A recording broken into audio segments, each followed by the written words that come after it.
Bonjour Jordan. Bonjour. Bienvenue dans ce podcast. J'ai appelé ce podcast Origine. Donc à l'origine, ce podcast, en fait, je l'ai fait pour donner envie à... En fait, je me suis rendu compte que depuis que je grandis, il y a pas mal de personnes avec qui j'ai parlé, qui me partagent leur ambition, mais finalement, il y en a très peu qui aboutissent et qui réalisent, qui se lancent, quoi. Et en fait, ce podcast, il est dédié à ça, à se lancer. La plupart en fait, de mes invités ici sont de base issus de mon réseau pro et perso. D'accord. Toi, je t'ai invité parce que je vais pas trop les spoiler. D'abord, je vais laisser te présenter, mais voilà, j'ai assisté à un de tes combats qui s'est passé il y a 2 semaines, je crois. Oui, 2-3 semaines. 2-3 semaines. Donc donc je vous présente Jordan Zebo. Jordan, je te laisse te présenter. Donc je m'appelle Jordan Zebo, je suis combattant de MMA professionnel. J'ai 22 ans et donc je suis au MMA Factory, au club MMA Factory et actuellement dans l'organisation professionnelle Ares Fighting. Top. J'ai vu ta story Insta, tu m'as dit que tu as dit que tu avais commencé les sports de combat à 6 ans, c'est bien ça? Oui, c'est ça. Top. Tu as commencé par le kickboxing? Par le karaté et le judo. Ok. Ouais. Et tu as fait du kickboxing, non? Oui, Okay. donc à 12 ans j'ai fait du kickboxing et de la lutte pendant que j'étais au collège. Stylé. Ouais. Okay. Et dès que j'ai eu l'âge de faire du MMA, je me suis lancé. Ok. Et entre-temps, donc du coup tu as commencé le MMA à quel âge? J'avais presque 15 ans, donc à 14 ans. Ok. Et donc en parallèle, du coup, tu avais fait du JJB aussi, oui. Jiu-Jitsu brésilien? C'est mon club de Martinique où j'ai commencé. Ils font du coup MMA, CrossFit aussi dans la même salle et Jiu-Jitsu brésilien avec le coach de grappling qui donne des cours séparément de Jiu-Jitsu brésilien. Okay. Avec le gi et tout. Stylé. Ok. Simplement pour commencer, en fait, qu'est-ce qui t'a poussé à commencer justement les sports de combat? C'est mon goût toujours prononcé depuis toujours pour les sports de combat, pour l'aspect défense que ça apporte, la sécurité que ça apporte, le contrôle de ses performances, de ses qualités, son mental. Vraiment, je vois tout le style de vie que ça apporte. J'ai toujours été amoureux des sports de combat, des arts martiaux. Okay. Et c'est pour ça que j'ai voulu faire du MMA parce que c'était un peu la finalité, c'est ce qui se rapproche le plus du combattant complet, parfait, entre guillemets, par le fait que ce soit complet et par le fait que sportivement il y a des compétitions, parce que je cherchais depuis toujours un sport de combat vraiment où on peut faire de la compétition de manière à pouvoir évaluer qui est le meilleur combattant du monde. Mais en vrai, il n'y a que dans le MMA que ça se rapproche le plus de ça. Et du coup, voilà, je me suis lancé dedans. Ok, en fait, là, tu me fais un peu des... Je sais pas, est-ce que quand tu as grandi, tu avais des références en tête de personnes ou de, je sais pas, de dessins animés qui te faisaient référence, j'en sais rien. Genre, vraiment, est-ce que tu avais ça en tête ou pas du tout? En vrai, j'ai été automatiquement attiré par des dessins animés qui étaient dans ce sens-là. Okay. Donc déjà Baki, déjà Street Fighter. Okay. Un peu de tout. Il y avait quoi d'autre? Des films, c'est déjà Bruce Lee. Tous les films qui vont dans les sports de combat. Même Jackie Chan, c'était pas le top. Je me rappelle, il y avait Kickboxer, il y a plein de choses qui m'ont inspiré. Mais j'ai toujours eu un goût prononcé pour le combat, même juste regarder des combats, je regardais même des combats de rue parfois, des combats sportifs et aussi de rue, parce que je voulais juste à chaque fois cette petite image de je décortique un peu ce qui arrive même sur YouTube. On voit des vidéos de caméras de surveillance, des choses comme ça. Et j'ai toujours été attiré par le fait de pouvoir me défendre en toutes circonstances. Okay. Et en même temps, l'aspect analyse de quand la personne fait ça, qu'est-ce qui est le plus naturel, Et qu'est-ce que l'on peut faire aussi derrière, des vidéos de technique, je me rinçais à ça toute la journée et derrière je m'entraînais dès que j'avais du temps, donc pendant que j'étais à l'école. Ok. Je pouvais me lever très tôt le matin, 4 heures du matin pour m'entraîner une première fois, ensuite prendre le bus scolaire, aller à l'école, faire du sport à l'école, ensuite aller à la cantine, faire l'option sportive musculation. Ça c'était surtout au lycée qu'il y avait ça. Et ensuite partir au club de MMA le soir. Et ça c'était mon quotidien à chaque fois. Et j'ai même à un moment rajouté l'athlétisme à côté. Stylé. Et avant du coup d'avoir ce style de vie là, j'étais au collège et du coup il y avait la lutte, j'ai eu la chance d'avoir lutte au collège. C'est ça, tu m'as dit. Et à côté je m'entraînais en kickboxing. Ok. Et du coup je continuais à avoir ce style de vie là tout le temps. Ok, donc le kickboxing c'est du pied-point. Oui. Moi j'ai fait du Muay Thai pendant 1 an. Ouais. Est-ce que tu peux dire un peu la distinction entre le kickboxing et le Muay Thai? La distinction entre les deux, c'est en Muay Thai, il y a plus de continuité. Et ça se rapproche un peu plus du MMA debout presque. Parce qu'il y a les coudes, il y a le clinch et il y a les balayages. Alors que dans le kickboxing, surtout que je faisais du K1, donc on a droit à un genou avec saisie, mais on doit relâcher tout de suite derrière. Sinon, c'est que de la distance. C'est du striking pied-point, okay. Mais avec un seul genou saisi autorisé, okay. Et ensuite on doit repartir à distance. J'entends. Donc je vais revenir forcément sur le combat que j'ai assisté. D'ailleurs, je fais une petite dédicace à Thomas qui m'a du coup introduit en fait on devait se capter parce que ça fait longtemps qu'on s'était pas vu et du coup il a dit venez on fait un RS, je commence à être branché par le MMA. Et du coup, j'y suis allé. En vérité, j'ai bien kiffé. Je trouvais que les combats de poids légers étaient plus intéressants. Parce que c'est vrai que les poids lourds que j'ai vus, en tout cas pendant RS15, de par mon opinion, c'était souvent combat au sol. Alors, à voir, c'était parfois ennuyeux parce que du coup moi j'étais à une certaine distance, 20 mètres, tu sais pas trop ce qui se passe. Bon, après il y a les grandes télés. Néanmoins, je trouve que c'est vraiment un sport, c'est un sport de cerveau. J'ai l'impression quand même, tu me dis si je me trompe, le grappling et jiu-jitsu c'est vraiment un détail d'attention, de souplesse, de technique. C'est vrai. Et c'est vraiment intéressant de voir. Je ne connaissais pas du tout les sports à terre. C'est vrai que moi, je suis quelqu'un qui aime, comment dire, disons que ça me branche plus, la vitesse, le contact. Et il y avait plus d'action quand j'avais fait le Muay Thai. Donc voilà, on va revenir du coup sur ton combat contre Maris Hardy. Alors lui, c'est un dur à cuire. Ouais. Tu as gagné ce combat, je trouve, de manière impressionnante, mais c'était un très beau combat, l'un des plus beaux que j'ai vu sur la RS15. Je voudrais revenir avant de parler de tout ça sur... en fait, tu as 22 ans, tu es très jeune. Oui. Moi, pendant le combat, j'ai quand même eu l'impression que Maris Hardy, il jouait un peu sur tes émotions, te faire craquer, etc. Ouais. Et t'es resté lucide, ça j'ai bien aimé. Ouais, c'est vrai. En revanche, j'ai dit tout à l'heure, c'était un dur à cuire. À un moment, je sais pas ce qui s'est passé, tu l'as enchaîné, il est resté debout. Oui, ouais.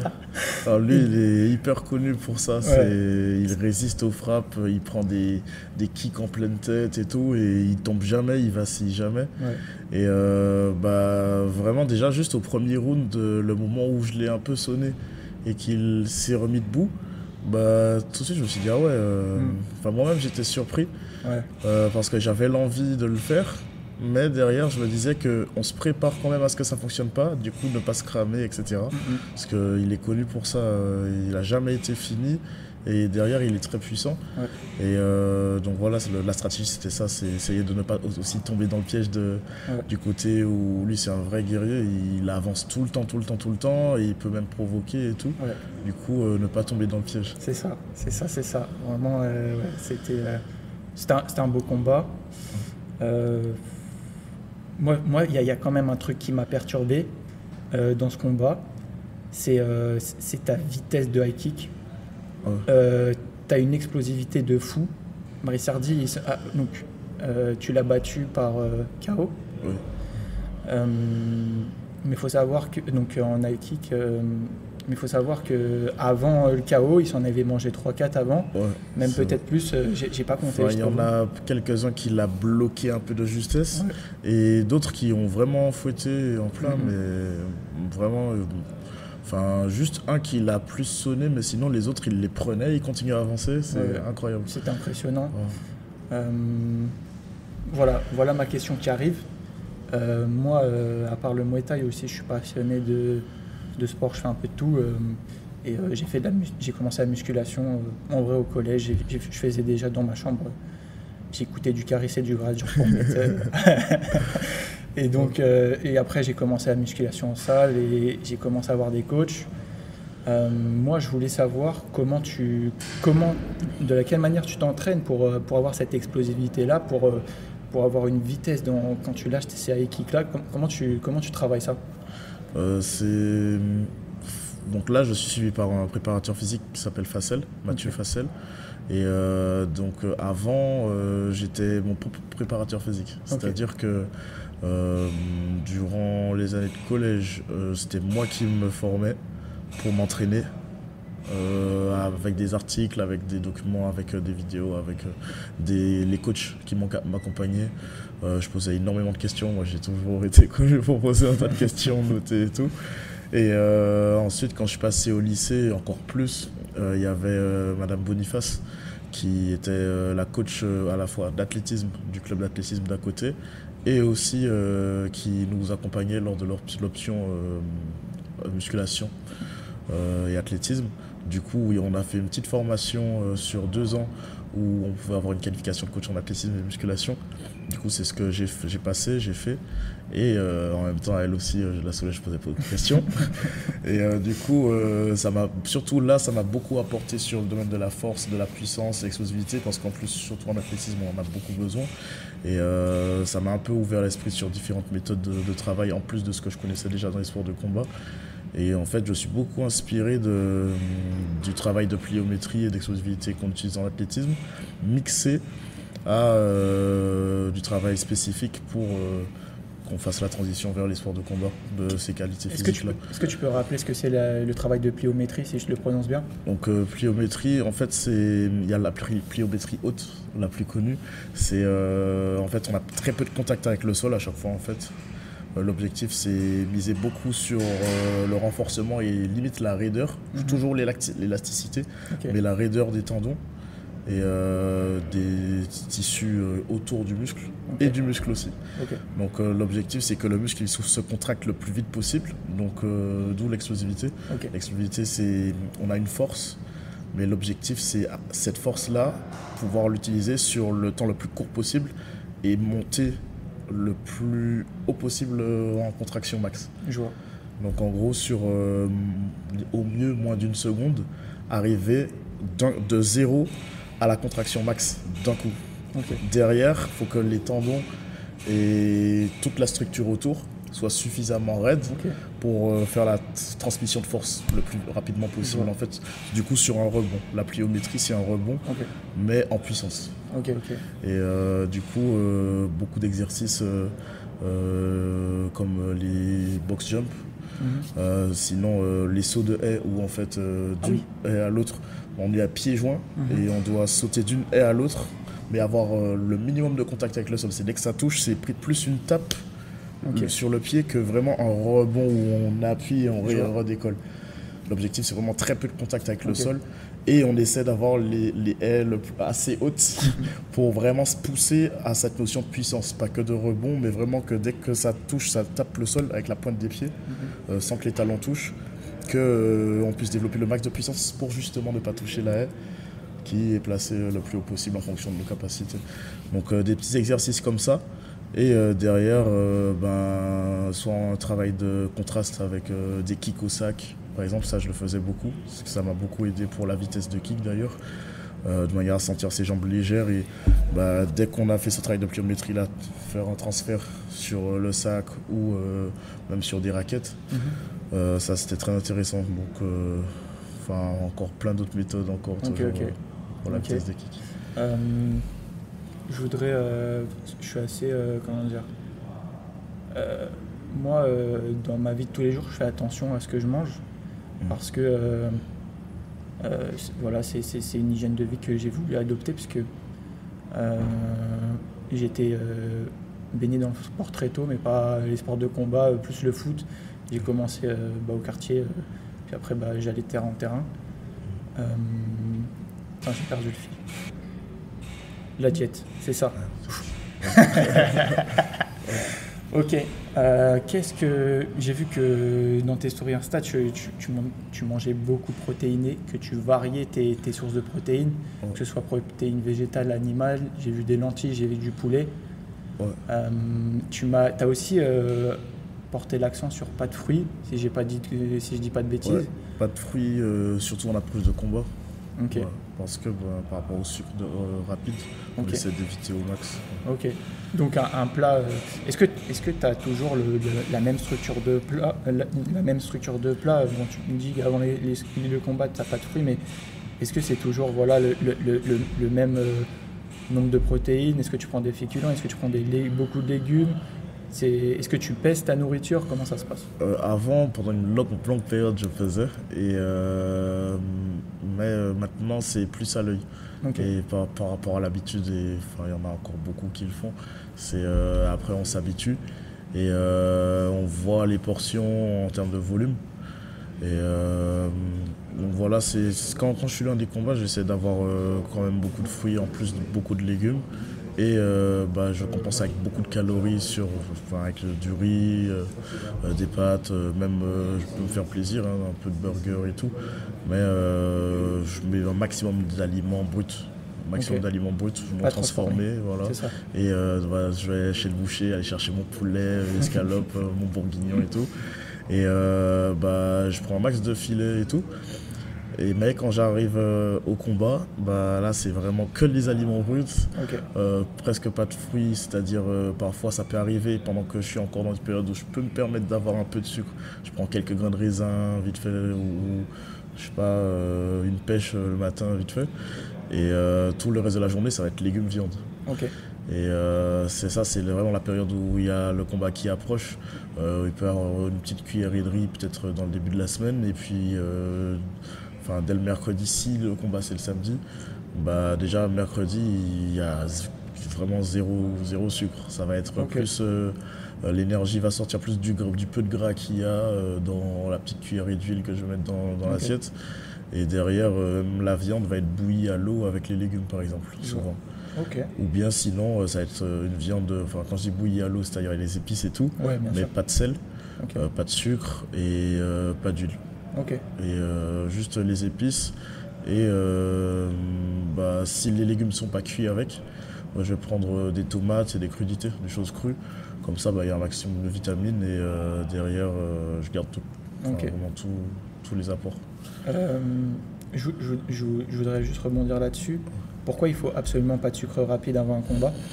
Ça c'est par rapport au cutting en professionnel, donc l'objectif c'est en quelque sorte se déshydrater et surtout en premier temps réduire la rétention d'eau. C'est-à-dire on essaie de retirer un maximum le poids superflu.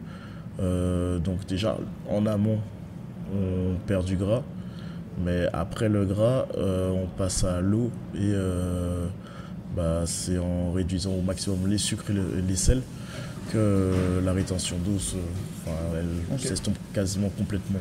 Il n'y a quasiment aucune rétention d'eau. Et au fur et à mesure, plus on est dans les 2 derniers jours avant la pesée, plus on essaie d'être à la limite de la déminéralisation. Et du coup, le corps, il va lui-même commencer à volontairement rejeter de l'eau. Ok. C'est-à-dire, on va se forcer à boire beaucoup d'eau et le corps va rejeter plus d'eau que ce qu'il en a. Ok. Enfin, c'est plus d'eau que ce qu'on lui apporte. Ok. Parce qu'il veut évacuer au maximum. Ok.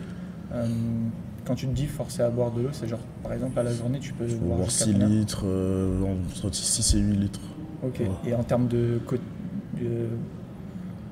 Est-ce que tu sens des douleurs au rein ou pas du tout? Non, Pas du tout, ok. aucune douleur au rein. Au contraire, en vrai, c'est même très bien parce que vu que derrière, il y aura une déshydratation, le fait de se forcer à boire avant, déjà, oui, c'est pour tromper le corps, c'est-à-dire qu'il va sécréter des enzymes qui font que justement pour ne pas se Ok. noyer, il va rejeter plus d'eau que ce qu'on lui apporte, en plus du fait qu'on a déminéralisé en partie le corps.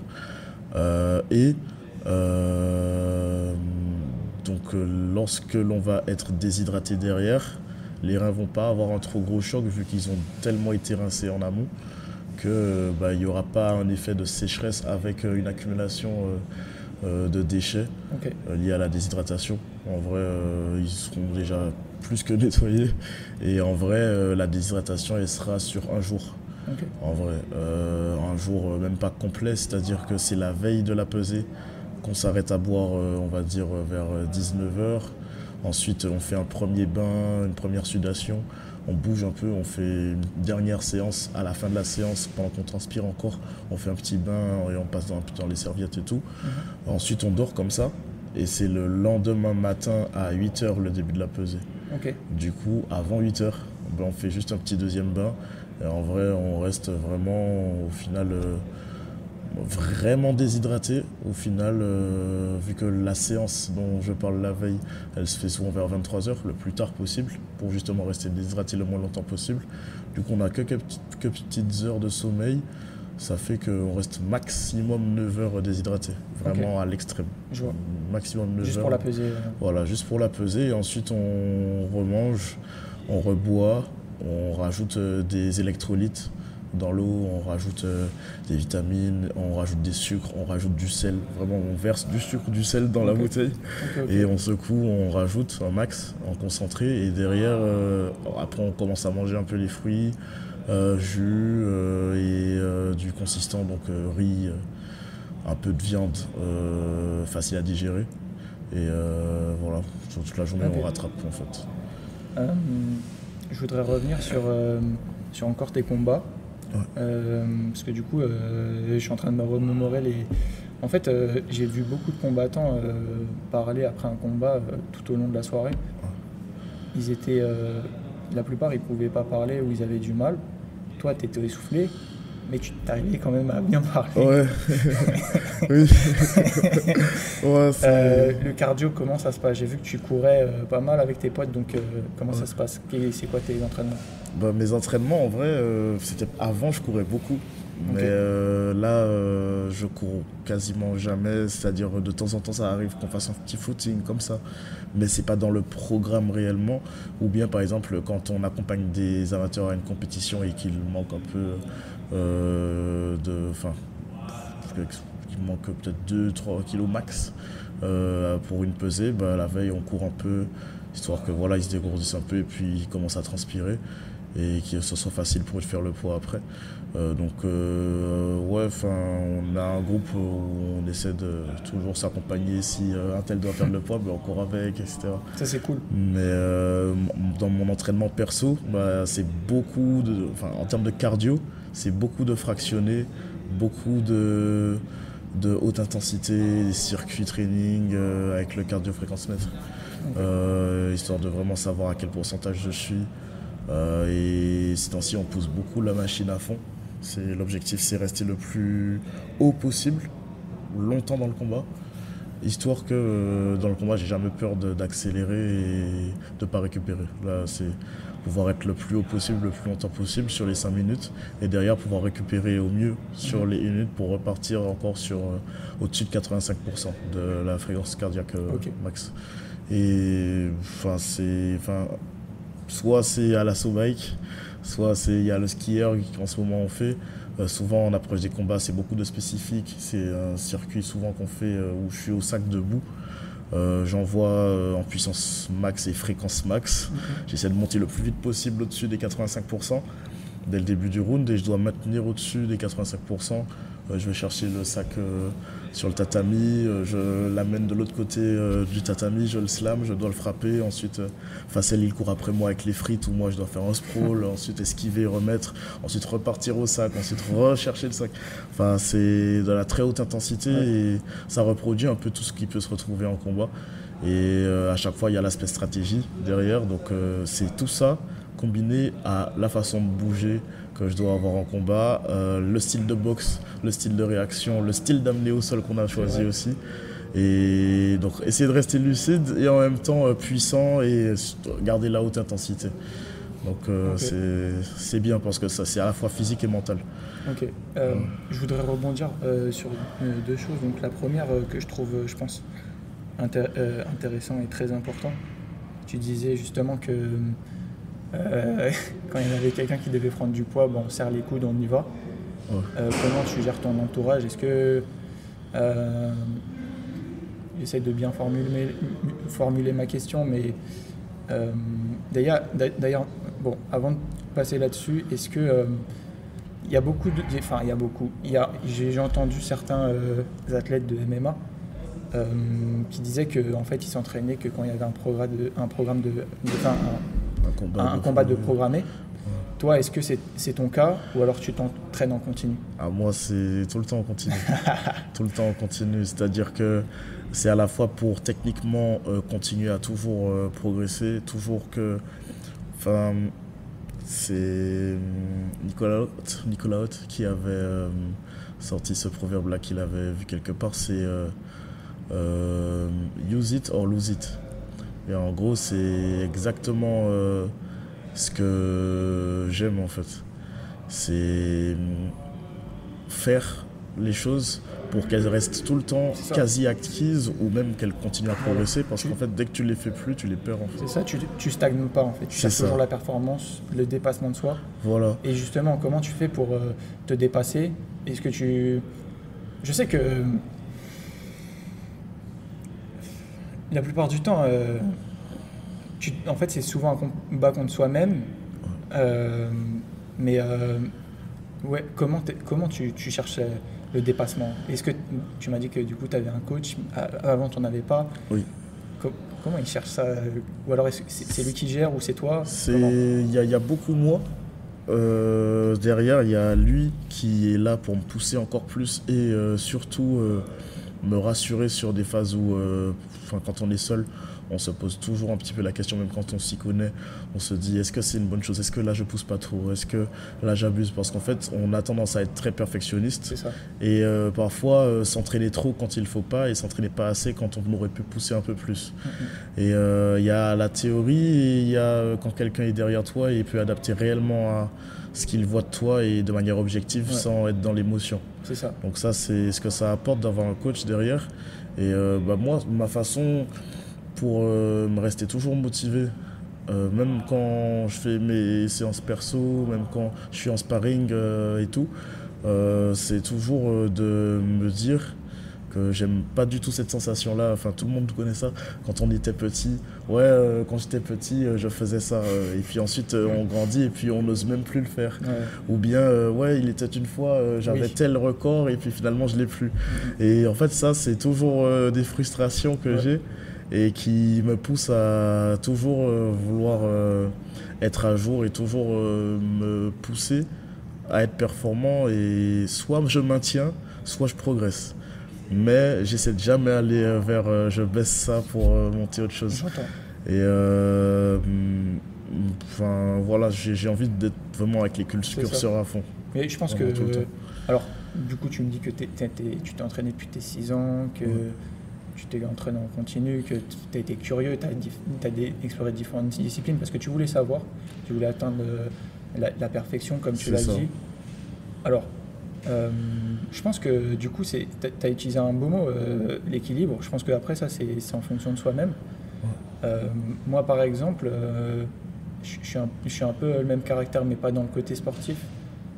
Aujourd'hui, je fais de l'entretien, voilà. C'est important de faire du sport, mais moi, j'ai tellement été ambitieux au bout d'un moment, toujours côté perfectionniste, qu'au bout d'un moment, ça m'a tué psychiquement et mentalement. C'était pendant la période Covid. Ouais. J'ai commencé avec un burn-out. Et en fait, je voulais pas m'arrêter, en fait. Je voulais toujours travailler dans ma chambre, machin, jamais sortir. Ouais. Je travaille. Sauf qu'au bout d'un moment, après, je suis pas sûr qu'on arrive à faire un parallèle avec le sport. Mais, mais en tout cas, voilà, j'ai atteint le burn-out. Et même pendant le burn-out, j'acceptais pas. Et je suis allé tellement loin que je suis arrivé en dépression. Et là, il a fallu que je m'écoute. Ouais. Que je me réévalue, que je me dis ok, là il faut être gentil avec toi parce que t'es pas à ton état normal. Et voilà. Est-ce que tu as eu des périodes basses comme ça?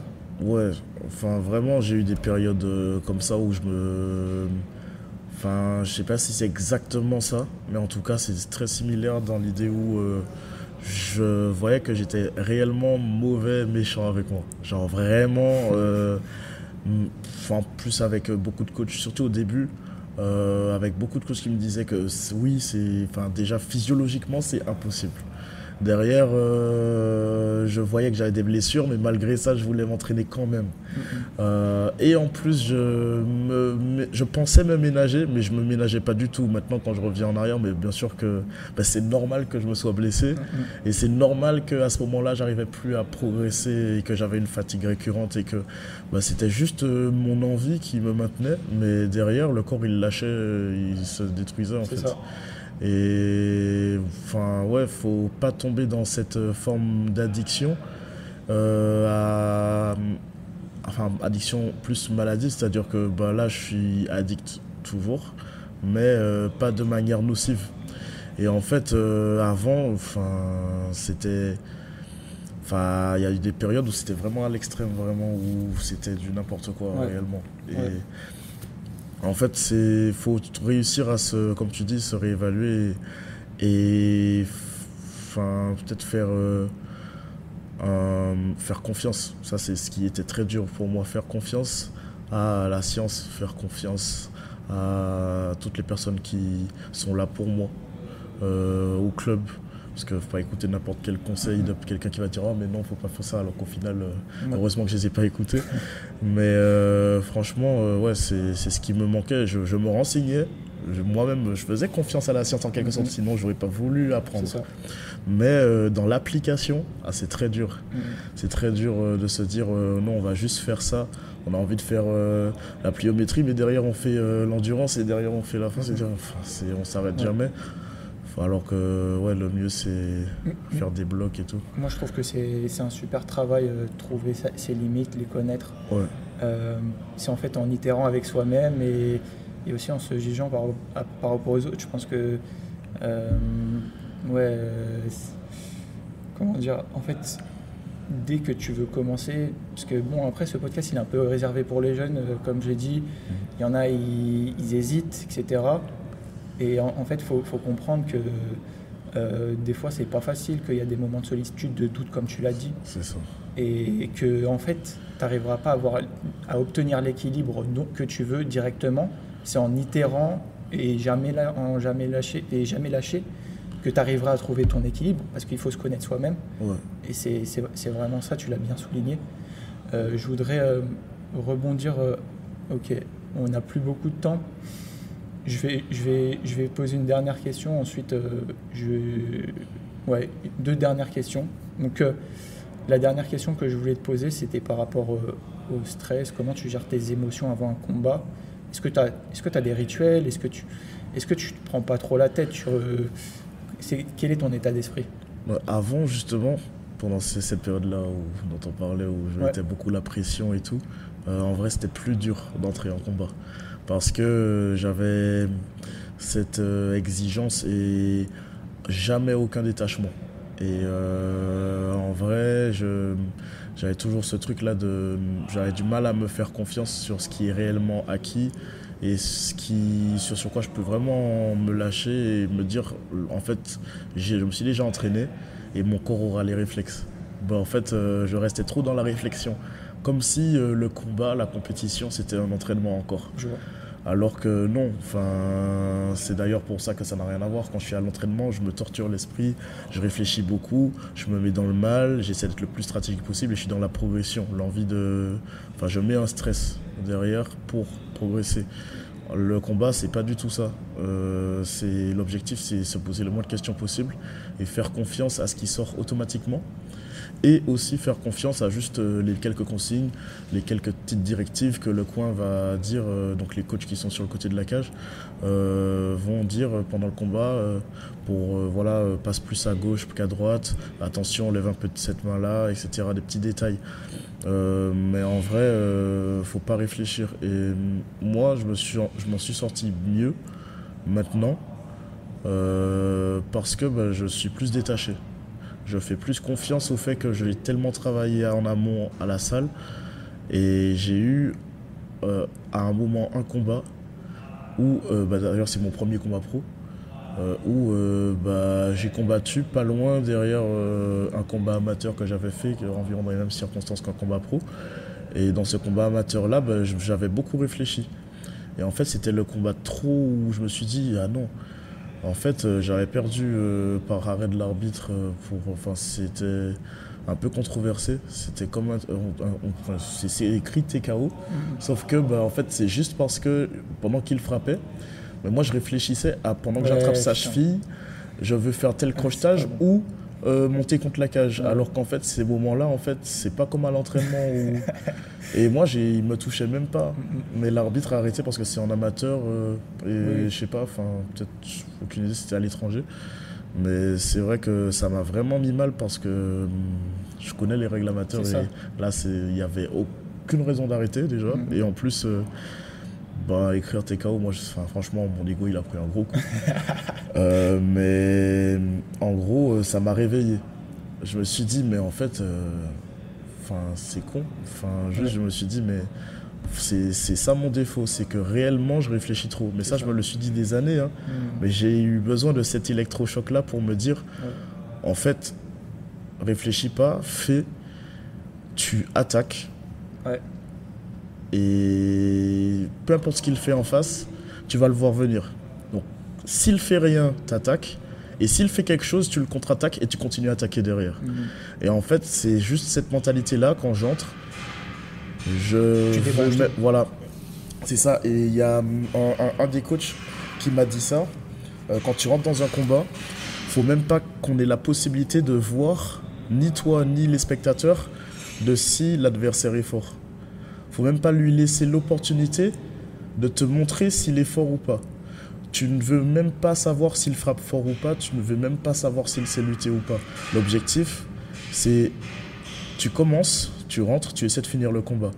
Si lui, il se défend, tu utilises sa défense contre lui et tu continues à chercher le finish. Et en vrai, c'est cette mentalité-là qu'il faut avoir à la fois quand on s'entraîne, parce qu'il ne faut pas oublier que quand on s'entraîne en sport de combat, on s'entraîne pour finir et pas pour participer à la compétition. Et souvent, moi, j'ai cette mentalité très gentille à l'entraînement où, pendant un long moment, je m'entraînais à laisser le combat durer. En vrai, inconsciemment, c'est un peu ça. Je m'entraînais à laisser l'autre s'exprimer pour avoir le plus d'informations face à moi, pour m'habituer encore plus à défendre. Voilà, alors qu'en fait, faut pas s'habituer juste à ça. Ça, c'est bien pour une période. Comme ça, après, on est en paix avec le fait que le gars, il met la pression et on sait gérer ça. Ensuite, il faut s'entraîner à gagner. Et c'est ça qui a changé dans mes entraînements et qui s'est répercuté sur mes combats. M'entraîner à gagner, m'entraîner à avancer, ne pas laisser l'autre s'exprimer, ne pas laisser l'autre le temps de faire ce qu'il a envie de faire. Et en vrai, c'est ce qui s'est passé, par exemple, dans le combat contre Maris Hardy. J'arrive, je sais qu'il est puissant, je sais que même il y a des coachs à la salle qui se disaient « Waouh, fais attention, lui, il va vouloir t'arracher la tête. En plus, il a perdu contre Baki. Là, franchement, il va être encore plus vénère. » Moi, je me suis juste dit, je rentre. Et avec Donatello, un ami à qui je fais les sparring et qui m'a accompagné dans le coin, il m'a dit moi, j'ai rien à te dire. Juste, tu rentres, je veux juste que tu envoies un gros middle. Il m'a dit, une fois que tu envoies le gros middle, tu l'envoies comme tu peux, de toutes tes forces, tu rentres, tu es le premier à frapper, tu envoies ton gros middle. Et après, tu fais juste du Jordan, comme à la salle. Et en vrai, c'est ça. C'est cette mentalité-là que j'avais, c'est je rentre, j'envoie la frappe la plus puissante que je peux envoyer. C'est mon tibia en plein avant-bras, qu'il bloque pas, il a mal. Super. Et là, en fait, il y a l'information de douleur, il sait que je suis dangereux. Et ensuite, je fais mon combat, je suis confiant parce que je vois dans ses yeux le doute, tu vois. Il peut être aussi solide qu'il veut, mais vraiment, j'ai tellement répété ces kicks-là que au bout d'un moment, tu as confiance. Et c'est ça qui est important. C'est tu envoies ton coup et tu vois que l'autre en face, c'est un être humain. Il peut être solide, il peut être tout ce qu'il veut. C'est un être humain et après, tu as confiance et tu continues ton combat, c'est bien. C'est super. On arrive à la fin du podcast. Est-ce que tu aurais un mot de la fin, justement, par rapport au public que je vise? Les gens qui doutent, qui ne savent pas comment se lancer, est-ce que en quelques mots, tu pourrais leur donner des conseils ou quoi, même s'il y en a déjà eu tout au long là, du podcast? C'est croire à la répétition.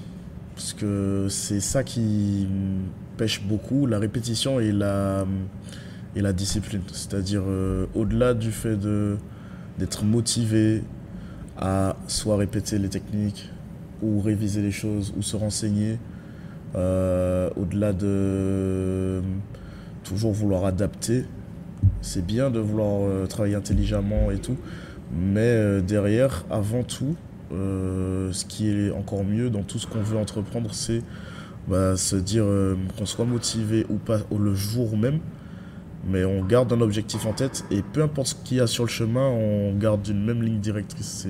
On va d'un point A à un point B, on fait tout ce qu'il faut pour y accéder et quitte à devoir répéter les choses des milliards de fois, que ce soit pas un frein. Souvent, ce qui fait défaut à beaucoup de gens dans les sports de combat ou d'autres activités, c'est la notion de se forcer à et aussi sur le long terme.